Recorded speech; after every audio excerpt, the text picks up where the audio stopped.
Welcome back to Molon Lave Wargaming. This is the setup for January 1st, 1942 for this War in the Pacific campaign, play-by-email campaign with Scenario 1 playing as Japan. Where we closed off the new year, we were making significant gains in terms of base captures all over the region, really. Especially important advances occurring in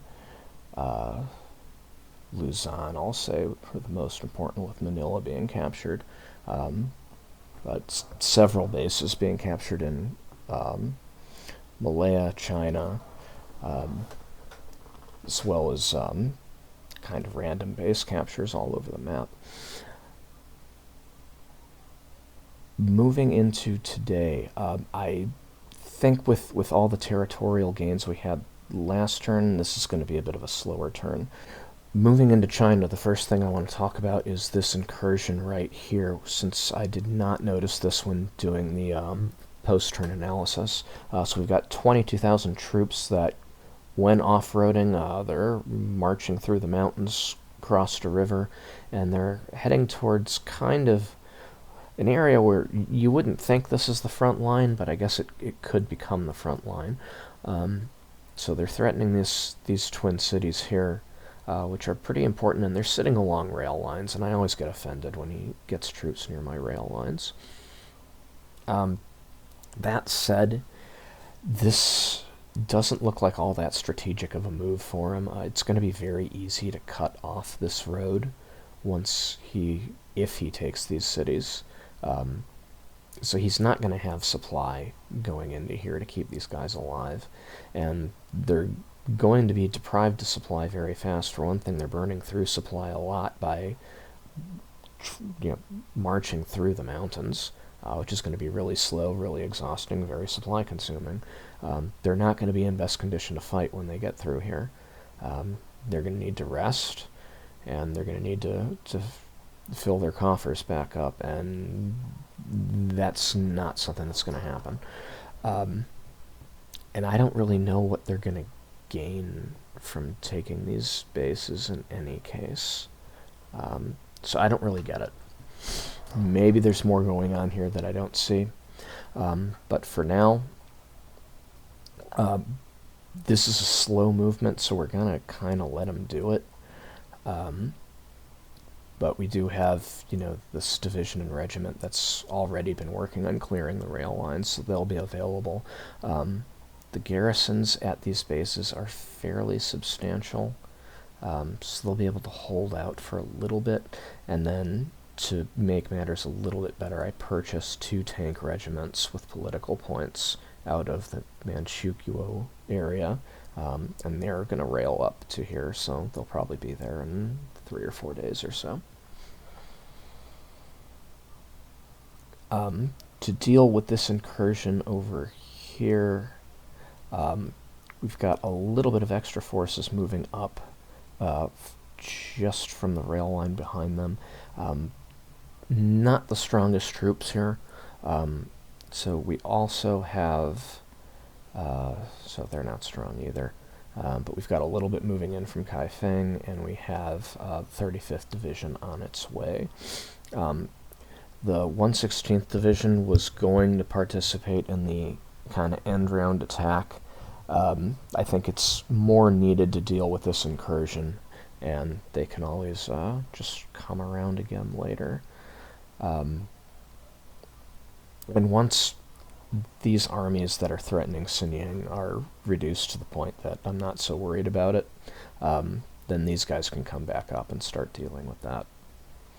Of course, I want to get them to Cyan as soon as possible too, but I can only do so much, and there's a lot here, and I can't ignore it. 30,000, 40, 50,000 here. So yeah, we got to burn them where we find them.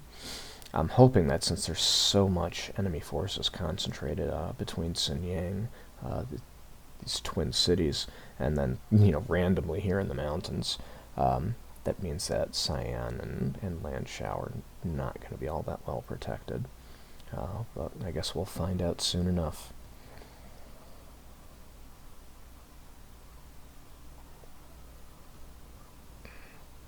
So we definitely finally have our torpedo-equipped bombers. The airbase is big enough that the aircraft have orders to carry torpedoes, which they didn't yesterday. A bit of a mistake on my part, because I think they could have carried torpedoes yesterday if they were so ordered. In any case, they have the orders now, so they're good to go. Malaya, I'm railing 2 aviation support regiments to Kuala Lumpur to turn this into an airbase. Also some construction units to deal with that damage that's there so far. I may be looking at 4 days to get that up online. Maybe a little bit longer. Just something to help out. These guys are going to try to stick to the main roads as they advance down to Malacca. Not too much to say about that. To deal with the situation in the air in Singapore, I'm grounding my bombers temporarily. Going to let them recover from their losses a little bit, rest a little bit, and let the fighters just kind of do their thing. At least for the moment, bombing just isn't working. Because we can't coordinate the sweeps and the escorts with the bomber flights. So we can't keep throwing away good airplanes. So I mean, as much as I want to hit these guys, 32 ships in port, it's not in the cards, at least not for another day. Every day is a new day. We'll see how it goes. If we absolutely spank the AVG in the air, then maybe it's time to turn the bombers back on, but not right now.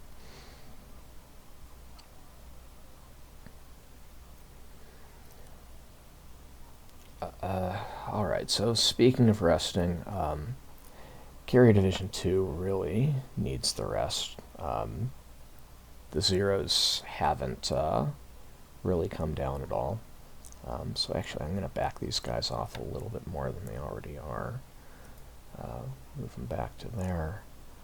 I'm actually going to mandate rest for a little bit of these guys, so if they do find a strike to go on, the escort will be a little bit weaker, but we need them to rest. Carrier Division 3 is going to move up, look for any enemy fleets that might be hanging out in this area, although at this point I kind of wanted to go to Surabaya or kind of take a tour of the Australian northern coast. Fuel's becoming an issue again, and we don't have replenishment groups operating on this side of Dutch New Guinea. So, not going to push too much right now. There will be time for that later. It seems very likely that Enterprise and Lexington have been lost, and I'm kind of looking for something that isn't here. That said, I pushed up another recon squadron to Ternate. We're going to continue to fly recon flights at Loudham since we know somebody's there, even though our cruisers didn't contact anyone when they shelled the base. But we're also just going to keep recon flights just all through this area and see if we can find anyone hiding.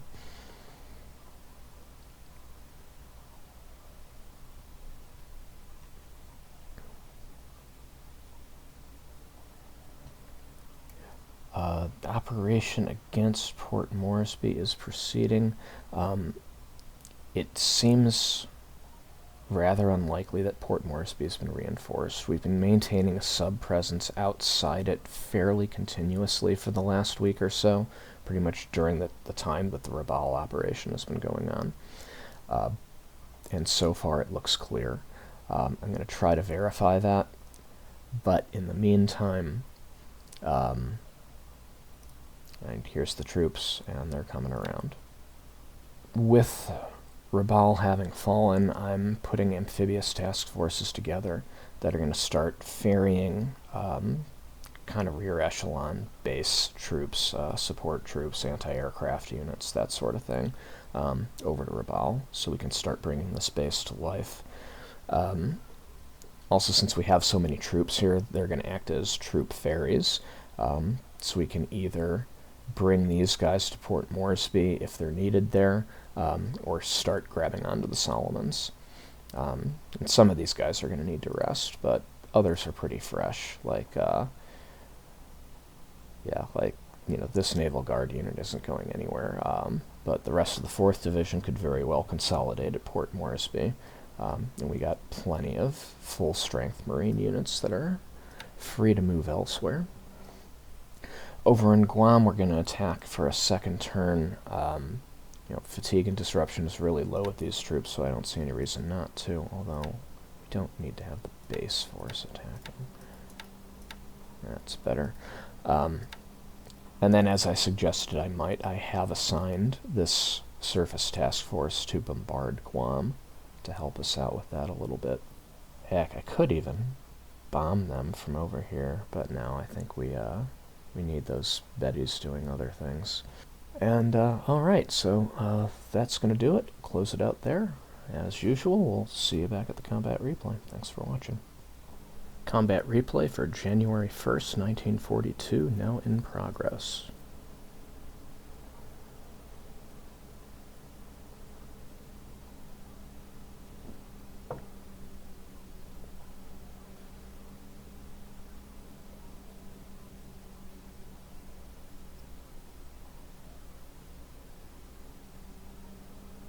Should get our bombardment on Guam here. Ooh, submarine lurking off truck.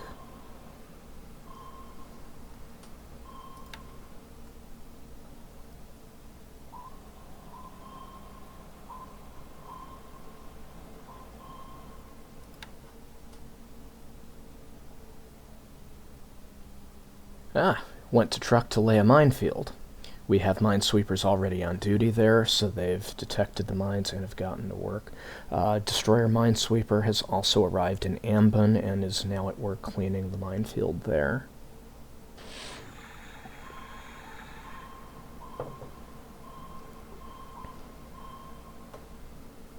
So that was actually an offensive shot by the Tambor. Missed. These are relatively fast and small targets, hard to hit with a torpedo. Alright, here's some bombardment.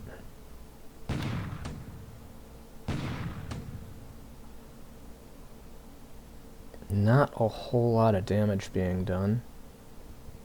Yes, I don't think that made much of a difference.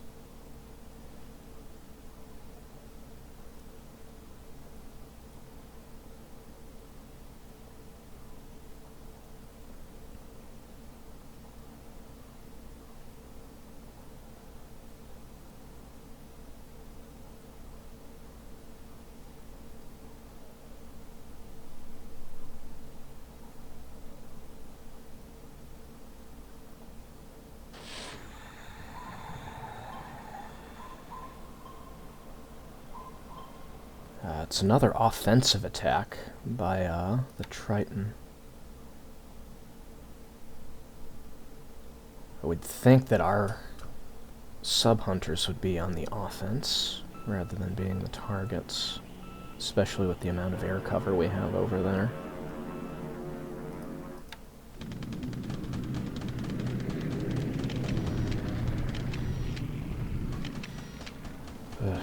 So apparently I didn't turn off all the strikes.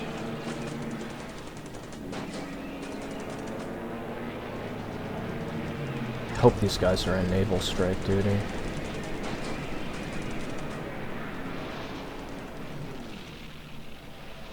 Man, they're already through. I think some of the Nels retreated, so that's good. Yeah, they pretty much all retreated.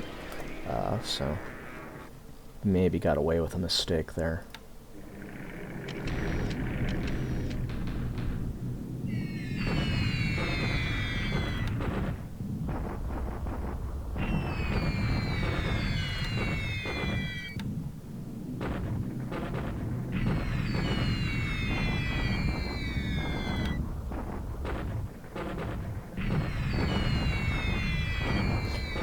So this is the unit that's probably going to take a shock attack from us crossing the river today. You can see they're smoking from the amount of damage that they took. Casualties are pretty high, even though they're in a relatively defensible hex.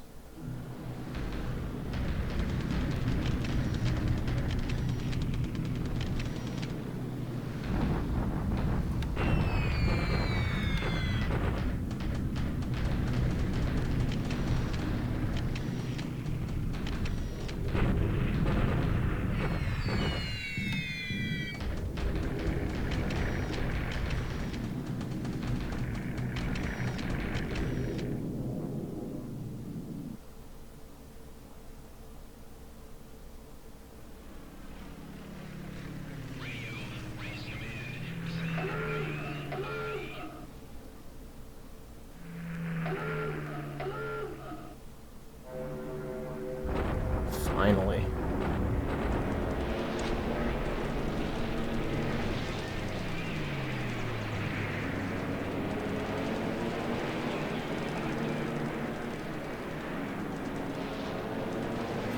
It's a very small portion of the number of aircraft I've assigned to sweep duty, but I guess it's better than nothing. Hopefully there's still more on the way.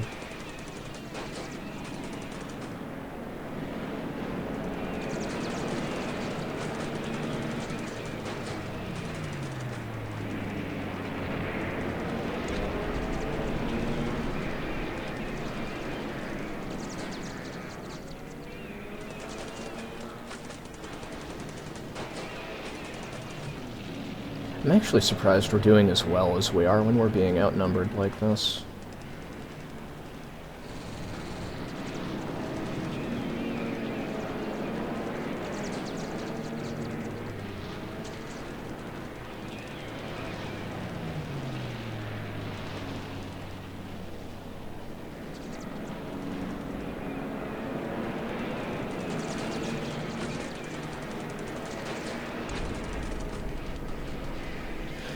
Alright, so it's 3 P-40s and 1 Buffalo shot down for a loss of 1 Oscar. So I'm pretty sure I saw more than 18 P-40s there. Oh well.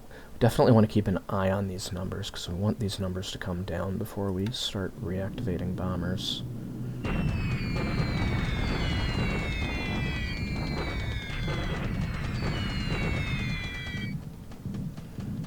Pretty uneventful port strike there. 2 hits on a cargo ship. Alright, let's see how this goes. Nice.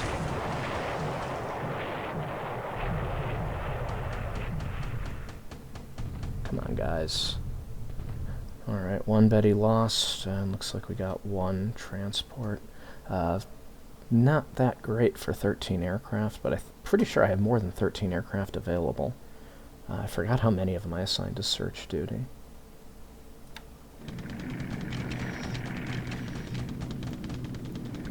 Who knows, maybe we'll get some more. Yeah, it's severe storms hampering that operation. Here we go. Thank you, finally.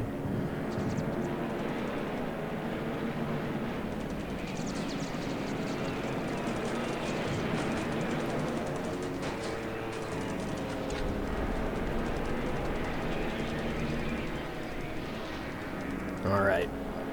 Got decent numbers of AVG P-40s in the fight. Let's make it count.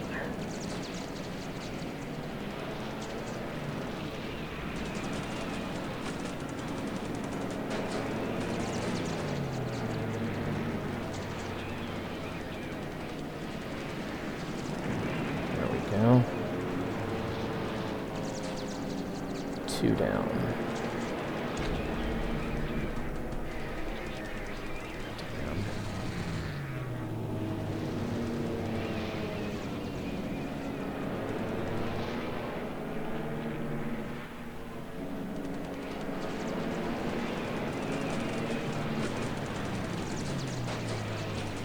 No, don't withdraw.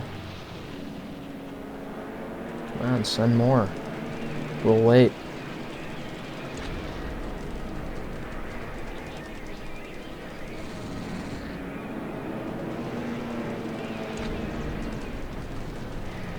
Alright, so for the cost of 1-0, we got 3 Buffaloes and 2 P-40s. So the cap numbers went from 18 last time to 13 this time. Just looking at the P-40s, the Buffaloes are almost no factor.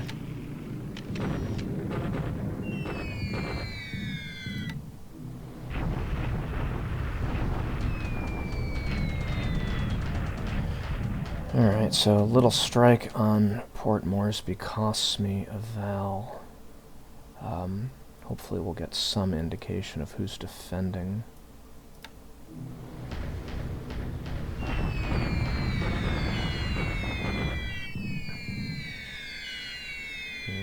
Kate strike on... Oh, I should have canceled this. I'm going to give myself a note about that. Yeah, there's no need to continue bombing those guys.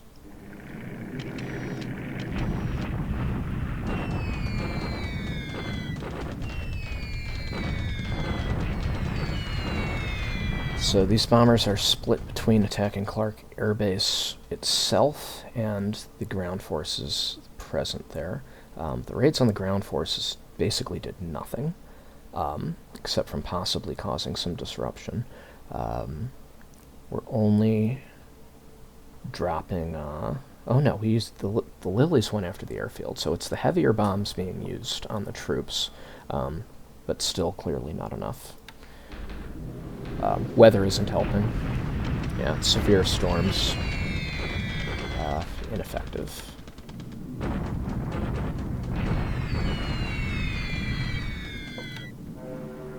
Alright, more in on Singapore.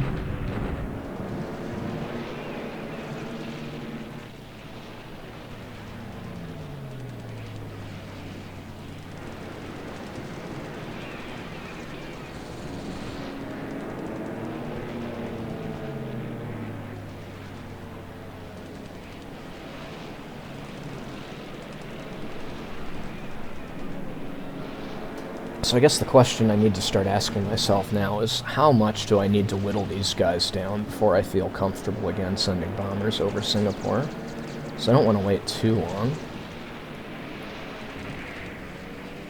So see, the cap got down to 5 that time from, you know, an opening strength of 18. Again, I'm just counting the P-40s at this point. Total number of P-40 shoot-downs are 7. So actually 7 out of 18 isn't that bad.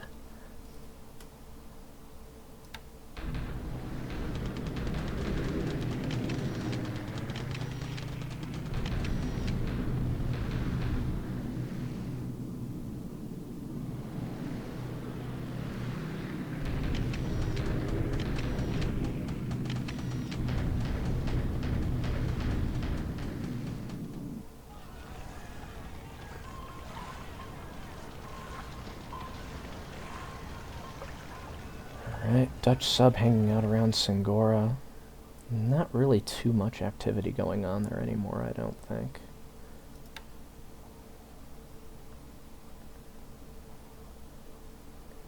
With the establishment of the rail lines, there's little need for me to continue to ferry supplies across the channel, whatever we want to call that. Narrow sea.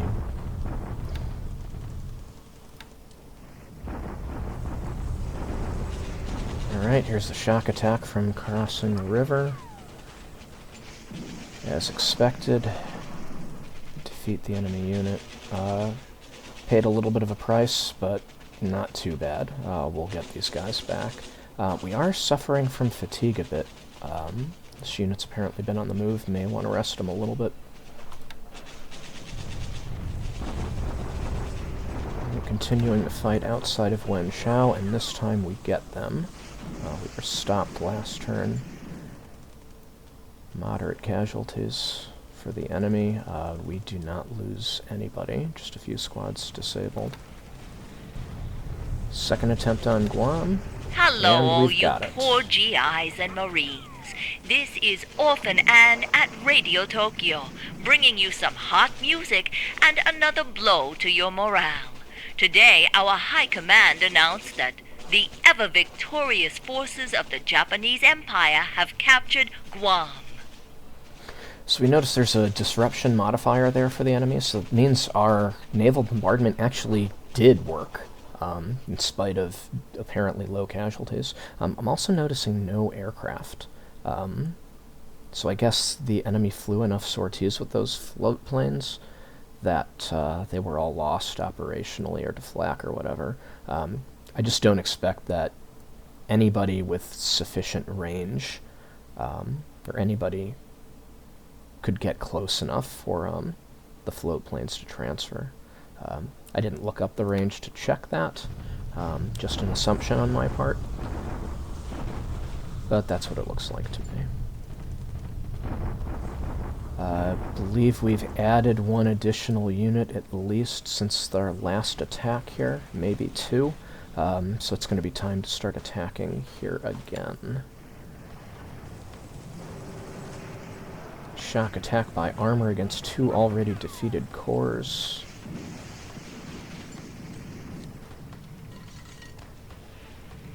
Yeah, unfortunately we can't get either of them to surrender. And we lost two vehicles in the attempt. Maybe I shouldn't be shock attacking. In any case, you can see like just how broken these guys are. I think they've got like every possible negative modifier.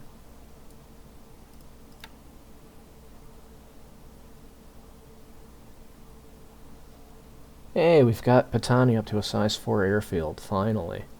Not sure it does me any good anymore.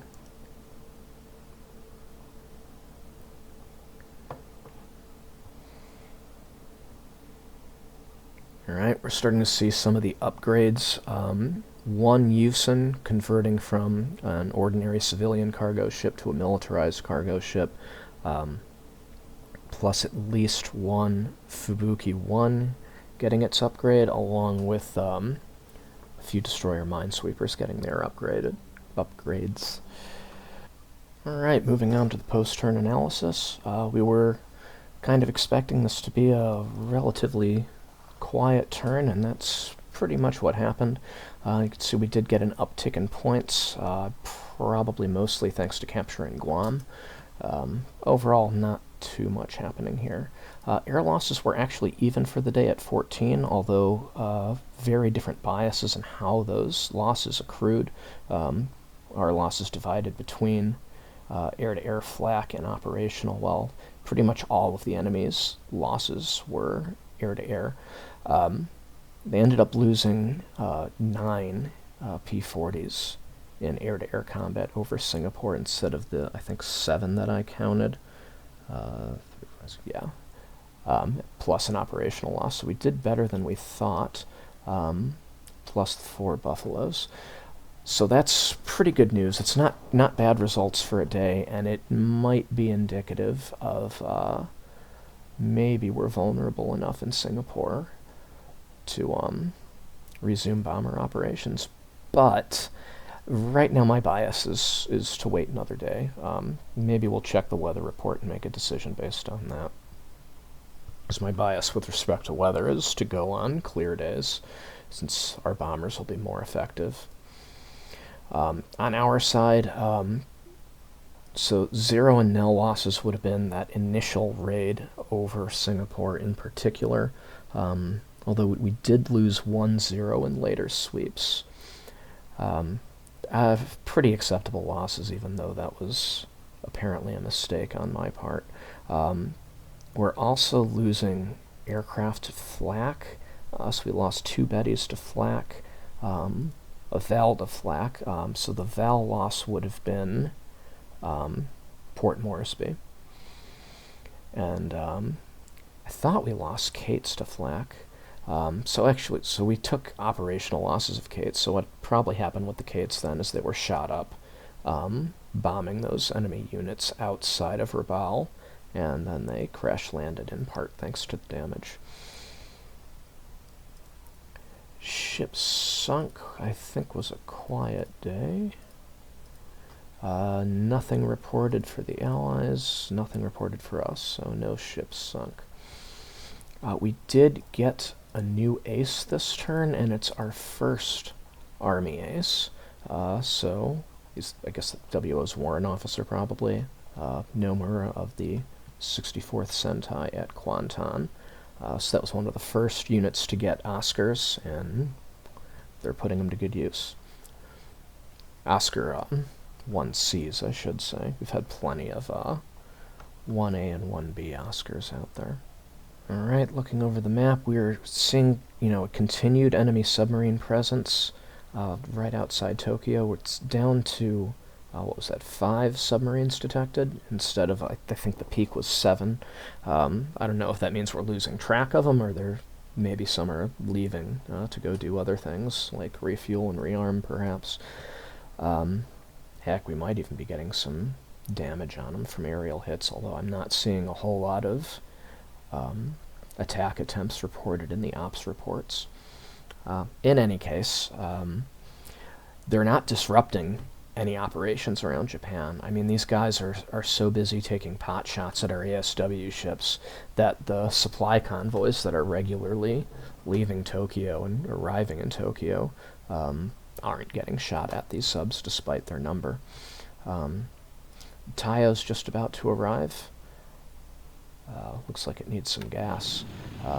We've got 2 Claude units ready to upgrade, and we have 20 Zeros in reserve, and both of these are officially 9 aircraft detachments, so we have enough Zeros ready to convert them both, so that's good news, although we're really scraping the bottom of the barrel with number of Zeros, thanks to number of losses that we're taking over Singapore in particular. Moving over to China, we have successfully vacated the Delta area, so that's some good news. We'll, be able to attack those guys later. I mean, they're in a clear hex, so maybe I should just say thank you and just use them as bomber training, basically. Get our bombers plenty of combat experience while whittling down a vulnerable unit.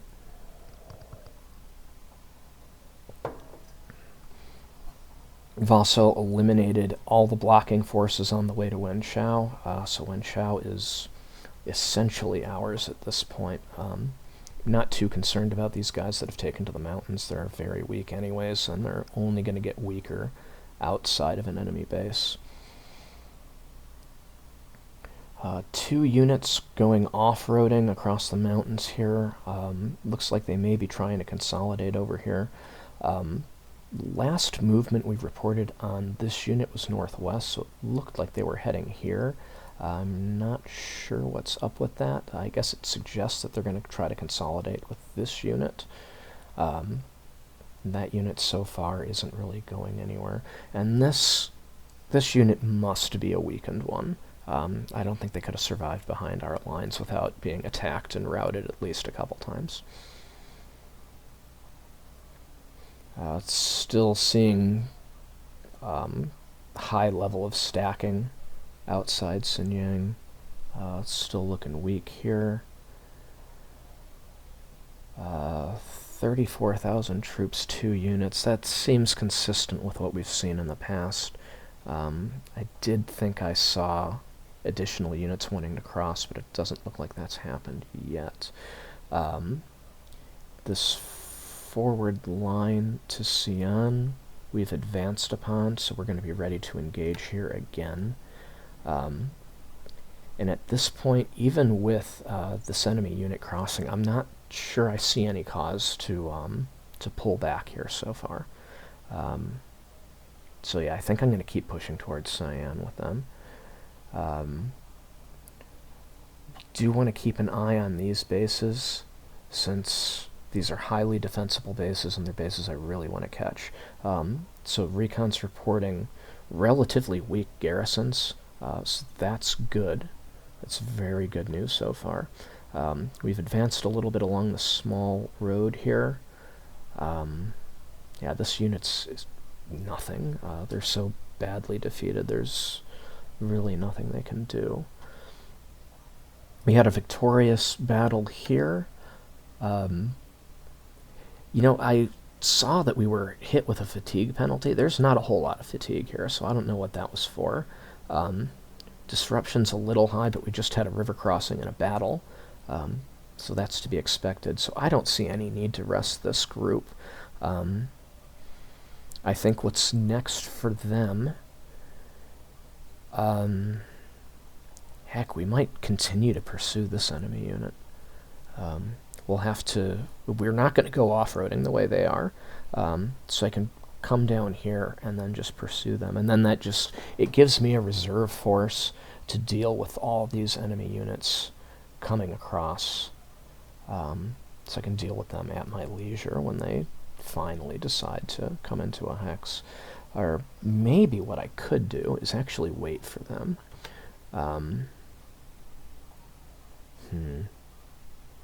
Because the defending unit has a much better... It's much better to be on the defense in land battles than offense, and that's especially true when you have highly defensible territory, such as this mountain hex. Now, this one that they're moving into isn't mountains, it's just rough. So a rough hex is only a ×2, which, it's significant, but, 3 is better. It's just something to keep in mind. But even if I occupy the hex first, and then they move into the hex, and then I attack, I'm still the attacking side, even though I control the hex. So there's not necessarily that much benefit to me going there ahead of them. Because my main concern is just that they're blocking the rail. I need free movement of supplies and troops throughout the theater. So I do not abide enemy units camping out on rail lines. I just don't. Which means if they go on there, I have to attack, unless I'm just going to sit there in the same hex and we're just going to stare at each other. That's not acceptable to me. So, we'll see.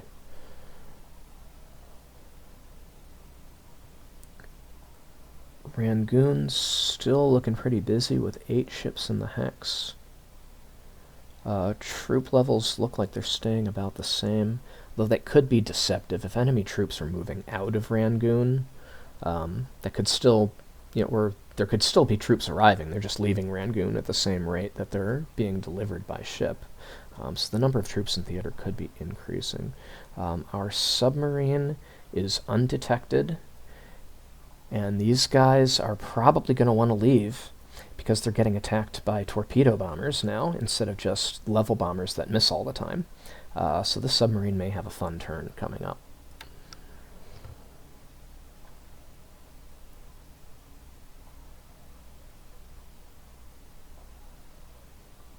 Got 1 submarine operating in Singora.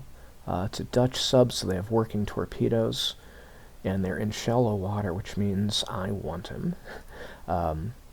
Currently, we've got a supply run taking place. It's this DMS that engaged.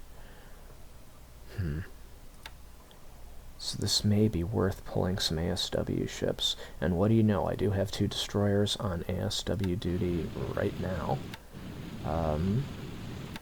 Momi-class destroyers, so I'm not, assigning too good of assets. So yeah, that's kind of an easy call there. We've been wanting to finish off this enemy unit behind behind our lines. We have an additional regiment and an additional recon regiment, so an armored regiment, available to finish off that fight. Previous fights did not go so well, so that's hopefully going to go better now that we have more forces to use. Not seeing a whole lot of significance out here. We're really quiet.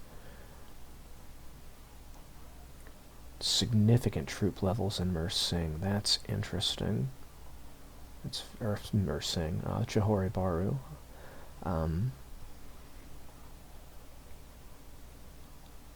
I wish there was something I could do to stop them from retreating. I'd really love to hit them hard. And actually, once I neutralize the ships in port... No, it's a jungle hex. I was going to say, if it's a clear hex, that would be a great X to bomb, but they're going to be pretty resistant to damage there as well.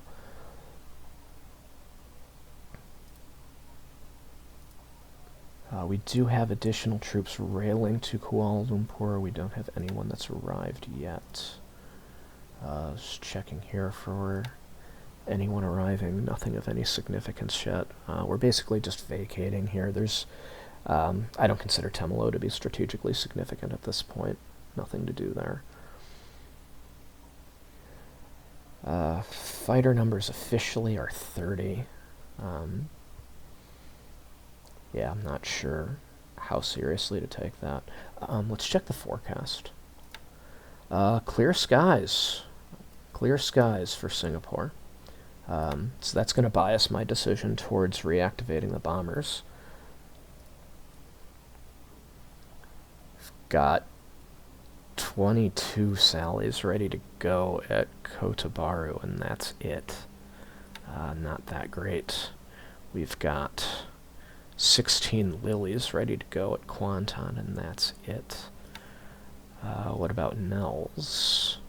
16 Nels ready to go.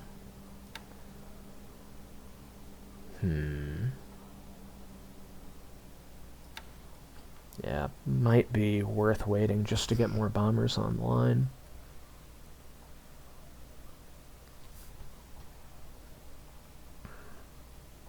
Of course, we also have these Nels available, and while Singapore hasn't been a priority mission for them so far, I could change that.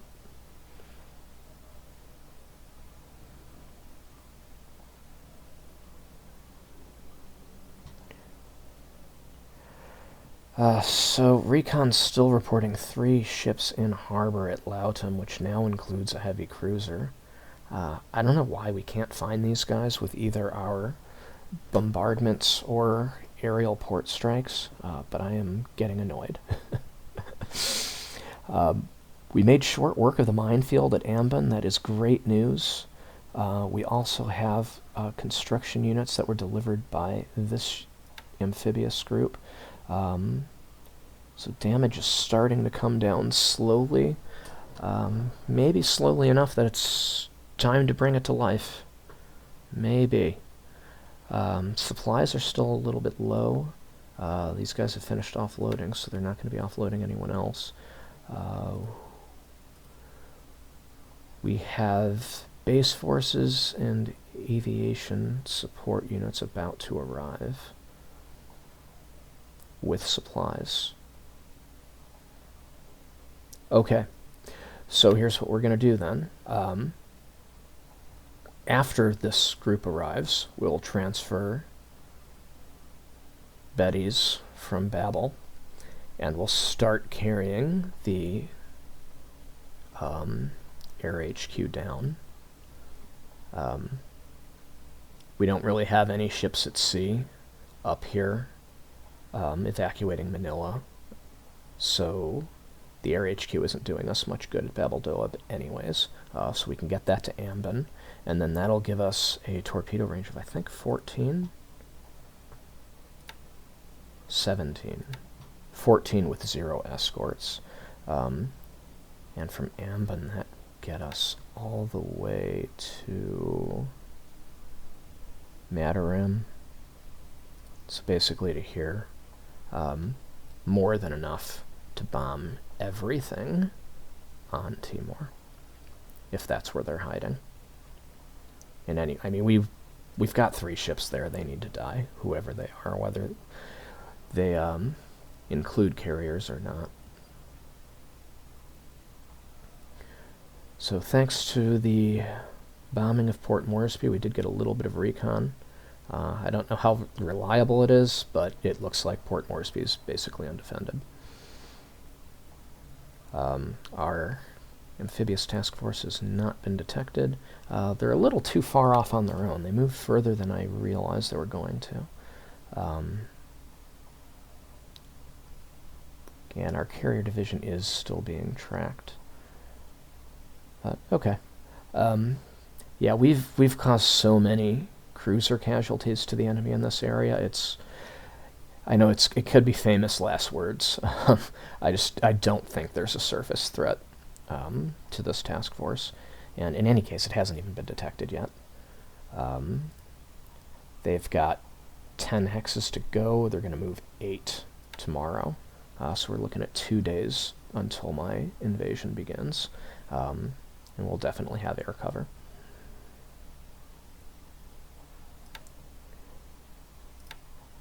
We've detected an enemy unit north of Pearl Harbor, including tankers moving southwest. So it looks like this probably is legit. Plenty of subs in the area to vector to intercept. So we will do that. And basically no contacts here except for light cargo traffic outside of San Diego. Nobody's getting detected.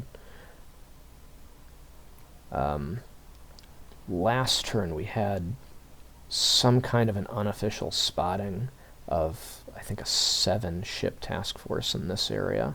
And it looked like if it was a true contact, they were going to come down and probably come through this route just south of Fiji. The I-4 has not had contact this turn, so maybe a false report, or maybe they just didn't go that way. Alright, I think that's going to do it. We'll get to setting up the turn, and we'll see you then for the second. Thanks for watching.